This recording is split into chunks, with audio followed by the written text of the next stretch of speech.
नमस्ते दोस्तों। आज के इस वीडियो में हम देखेंगे 17 और 18 दिसंबर से रिलेटेड जितने भी इंपॉर्टेंट करंट अफेयर्स बन सकते हैं। हिंदी और इंग्लिश दोनों ही लैंग्वेज में ये करंट अफेयर होंगे। अगर आपको इस वीडियो की पीडीएफ फाइल चाहिए तो डिस्क्रिप्शन में मैंने लिंक दिया है, वहां से आप पीडीएफ फाइल भी डाउनलोड कर सकते हैं और मेरे साथ टेलीग्राम पर भी जुड़ सकते हैं। तो चलिए आज का वीडियो शुरू करते हैं।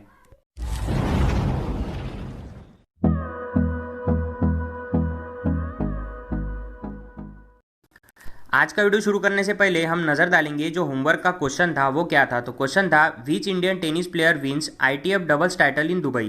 किस भारतीय टेनिस खिलाड़ी ने दुबई में आईटीएफ युगल खिताब जीता है। तो इसके लिए जो ऑप्शन है वो है सानिया मिर्जा, अंकिता रैना, लिएंडर पेस और महेश भूपति। आप में से कई लोगों ने इसका जवाब सही दिया है। इसका जो सही जवाब है वो है अंकिता रैना। अब यहाँ पर अंकिता रैना की बात हुई है और आईटीएफ की बात हुई है। तो चलिए देखते हैं दोनों से रिलेटेड इंपॉर्टेंट फैक्ट्स। तो ये है आईटीएफ यानी कि इंटरनेशनल टेनिस फेडरेशन। इसका फॉर्मेशन जो है वो हुआ था 1 मार्च 1913 को। इसका जो हेडक्वार्टर है वो है लंदन में और इसके जो प्रेसिडेंट है वो कौन है, डेविड हैगेट्री। भारत की जो टॉप इंडियन टेनिस प्लेयर है जिनका नाम है अंकिता रैना, उन्होंने हाल ही में जो डबल्स का खिताब है 2020 का आईटीएफ का वो जीता है। तो इतनी जानकारी हमें इस सवाल से मिलती है। चलिए देखते हैं आज के करंट अफेयर्स।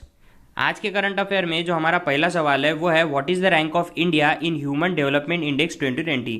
मानव विकास सूचकांक 2020 में भारत का रैंक क्या है। तो इसके लिए जो ऑप्शन है वो है 131वीं, 129वीं, 133वीं या फिर 142वीं।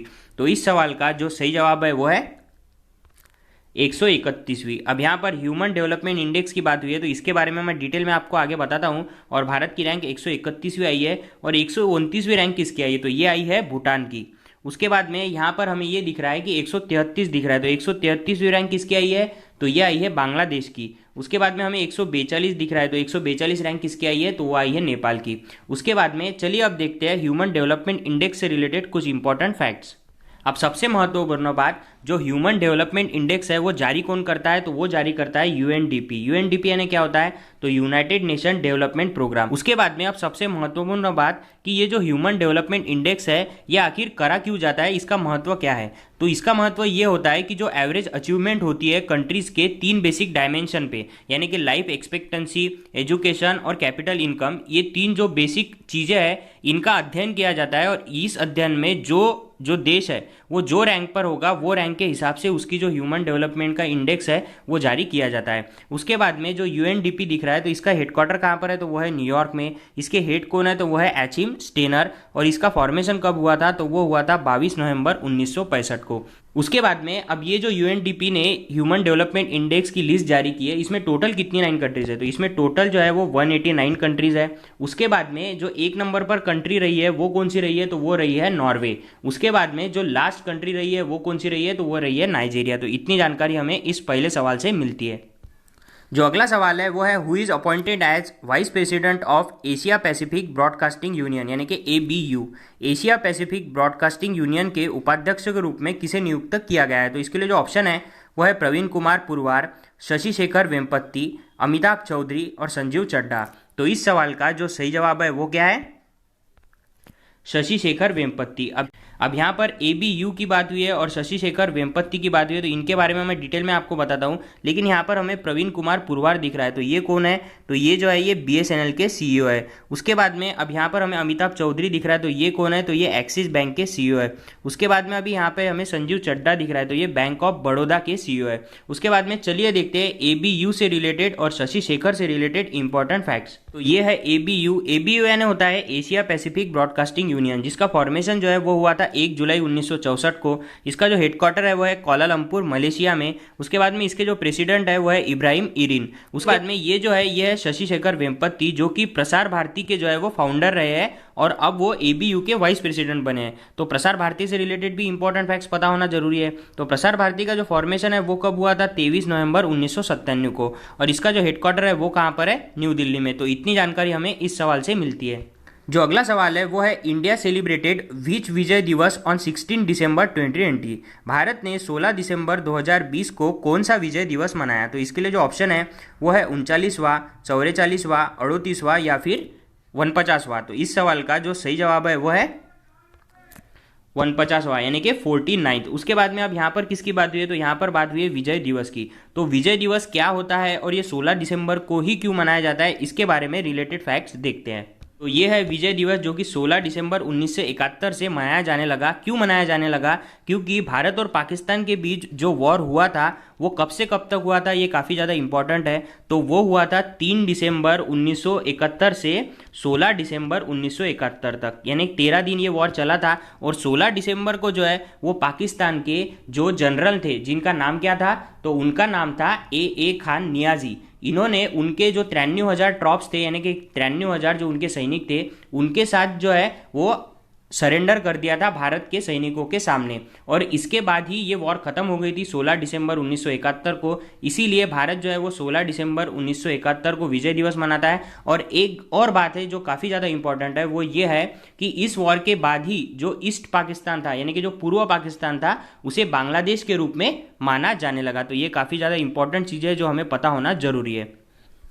जो अगला सवाल है वो है, India post payments bank launch new digital payment app डाक पे, CEO of India post payment bank. India post payments bank ने नया डिजिटल भुगतान ऐप डाक पे लॉन्च किया है। इंडिया पोस्ट पेमेंट बैंक के सीईओ कौन है? तो इसके लिए जो ऑप्शन है वो है जे वेंकटरमू, अशोक कुमार, अमिताभ चौधरी और शशिधर जगदीशन। तो इस सवाल का जो सही जवाब है वो क्या है?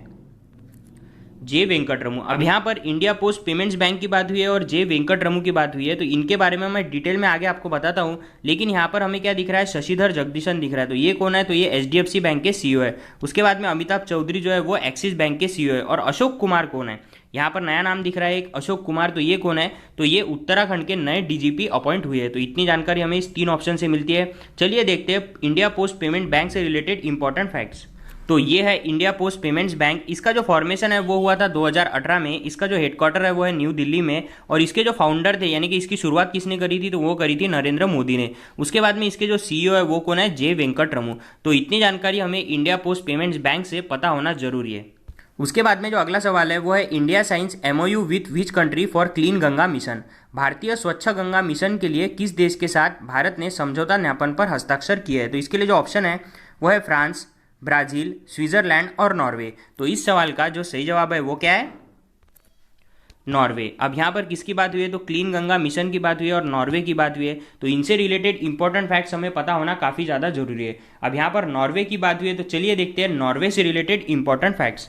नॉर्वे की जो करेंसी है वो क्या है? Norwegian krone. वहाँ की जो कैपिटल है वो है ओस्लो और वहाँ के जो प्राइम मिनिस्टर है वो है एर्ना सॉलबर्ग। और जो दो Norwegian institute of bio economy research है उन्होंने ही साइन किया है एमओयू सी गंगा के लिए। तो इतनी जानकारी हमें इस सवाल से मिलती है। जो अगला सवाल है वो है, former which countries test cricket allrounder Eric Freeman passes away. किस देश के पूर्व test cricketer allrounder Eric Freeman का निधन हो गया है? तो इसके लिए जो ऑप्शन है वो है इंग्लैंड, ऑस्ट्रेलिया, न्यूजीलैंड और वेस्ट इंडीज। तो इस सवाल का जो सही जवाब है वो क्या है? ऑस्ट्रेलिया। अब यहाँ पर ऑस्ट्रेलिया की बात हुई है, तो ऑस्ट्रेलिया की जो कैपिटल है वो क्या है? तो वो है कैनबेरा और वहाँ की जो करेंसी है वो क्या है? डॉलर। तो इतनी जानकारी हमें ऑस्ट्रेलिया के बारे में पता होना काफ़ी ज़्यादा जरूरी है। उसके बाद में अब यहाँ पर कहीं ना कहीं क्रिकेट की बात हुई है, तो क्रिकेट से रिलेटेड 2 इंपॉर्टेंट फैक्ट अभी रिसेंटली काफ़ी इंपॉर्टेंट है जो मैं आपको बता देता हूँ। एक बात है विराट कोहली की, जिन्होंने हाल ही में 22,000 जो है वो इंटरनेशनल रन पूरे किए। अब 22,000 इंटरनेशनल रन उन्होंने कितने पारियों में पूरे किए? तो वो उन्होंने पूरे किए 462 इनिंग्स में। अब इसे याद कैसे रखा जाए? तो 4 × 6 कितना होता है? 24। 24 माइनस अगर हम 2 करेंगे तो आंसर क्या आएगा? 22। ऐसी ये ट्रिक है जिससे हम ये याद रख सकते हैं कि विराट कोहली ने जो 22,000 इंटरनेशनल रन बनाए हैं वो कितनी इनिंग में बनाए हैं? तो वो उन्होंने बनाए हैं 462 इनिंग्स में। तो इतनी जानकारी हमें इस सवाल से मिलती है। जो अगला सवाल है वो है, a book title Dharma authored bye. धर्म नामक पुस्तक किसके द्वारा लिखी गई है? तो इसके लिए जो ऑप्शन है वो है के वेणुगोपाल, अमीश त्रिपाठी, तुषार मेहता और अनिल बैजल। तो इस सवाल का जो सही जवाब है वो क्या है? अमीश त्रिपाठी। अब यहाँ पर धर्म बुक दिख रही है और अमीश त्रिपाठी दिख रहे हैं, इनके बारे में मैं आगे आपको बताता हूँ। लेकिन हमें यहाँ पर अनिल बैजल दिख रहा है, तो ये कौन है? तो ये लेफ्टिनेंट गवर्नर है। कहाँ के? तो दिल्ली के। उसके बाद में हमें के वेणुगोपाल दिख रहा है, तो के वेणुगोपाल जो है वो कौन है भारत के? तो वो भारत के अटॉर्नी जनरल है। तो इतनी जानकारी हमें इस ऑप्शन से मिलती है।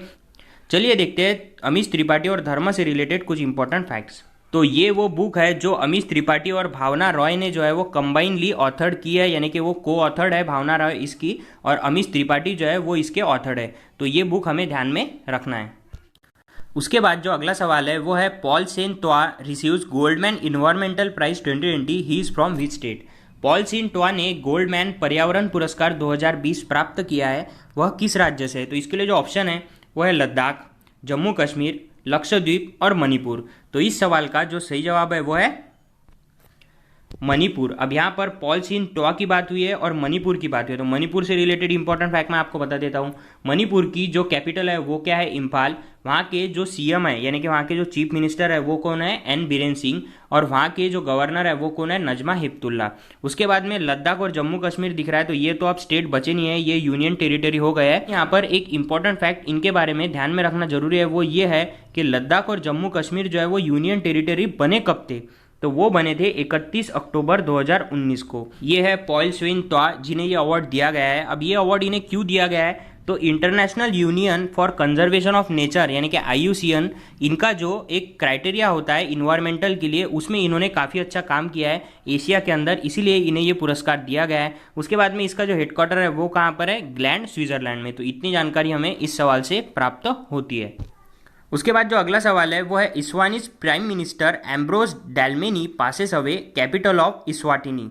इस्वातिनी के प्रधानमंत्री एम्ब्रोस डेलमेनी का निधन हुआ है, इवास्तिनी की राजधानी क्या है। तो इसके लिए जो ऑप्शन है वो है माम्बाने, बुखारेस्ट, टोक्यो और रियो। तो इस सवाल का जो सही जवाब है वो है माम्बाने। अब यहाँ पर इवास्तिनी की बात हुई है, तो इवास्तिनी से रिलेटेड इंपॉर्टेंट फैक्ट मैं आपको बता देता हूँ। माम्बाने जो है वो वहाँ की एग्जीक्यूटिव कैपिटल है और लोम्बोम्बा जो है वो वहाँ की लेजिस्लेटिव कैपिटल है। उसके बाद में अब यहाँ पर हमें बुखारेस्ट दिख रहा है, तो बुखारेस्ट जो है वो किसकी कैपिटल है, तो वो रोमानिया की कैपिटल है। टोक्यो दिख रहा है, तो टोक्यो जो है वो जापान की कैपिटल है। उसके बाद में रियो कहाँ पर है, तो रियो जो है वो ब्राज़ील के अंदर आता है। तो इतनी जानकारी हमें इस सवाल से प्राप्त होती है। उसके बाद जो अगला सवाल है वो है, NITI Aayog releases vision 2035 public wealth surveillance in India, CEO of NITI Aayog. NITI Aayog ने जारी किया विजन 2035 सार्वजनिक स्वास्थ्य निगरानी नीति आयोग के CEO कौन है। तो इसके लिए जो ऑप्शन है वो है अमिताभ कांत, अशोक कुमार, अमिताभ चौधरी और शशिधर जगदीशन। तो इस सवाल का जो सही जवाब है वो क्या है, वो है अमिताभ कांत। उसके बाद में अशोक कुमार के बारे में मैंने आपको बताया कि ये उत्तराखंड के DGP नियुक्त हुए हैं। अमिताभ चौधरी के बारे में मैंने आपको बताया कि ये एक्सिस बैंक के CEO है। उसके बाद में शशिधर जगदीशन के बारे में मैंने आपको बताया कि ये HDFC बैंक के CEO है। उसके बाद में अमिताभ कांत जो है वो नीति आयोग के CEO है। अब नीति आयोग यानी क्या होता है, तो नीति आयोग यानी होता है national institute for transforming India. इसकी स्थापना किसने करी थी और कब करी थी, तो इसकी स्थापना जो है वो नरेंद्र मोदी ने करी थी और वही इसके अध्यक्ष है। और इन्होंने स्थापना करी कब थी, तो 1 जनवरी 2015 को इन्होंने इसकी स्थापना करी थी। इसकी स्थापना क्यों करी थी, तो जो योजना आयोग चलता आ रहा था 1951 या 1952 से, उसे बंद करके इन्होंने नीति आयोग की शुरुआत करी थी। तो इतनी जानकारी हमें इस सवाल से प्राप्त होती है। उसके बाद में आज का जो होमवर्क का क्वेश्चन है वो ये है, India and the World Bank have signed how many $million project to protect vulnerable groups in urban and peri urban areas across the country impacted by covid.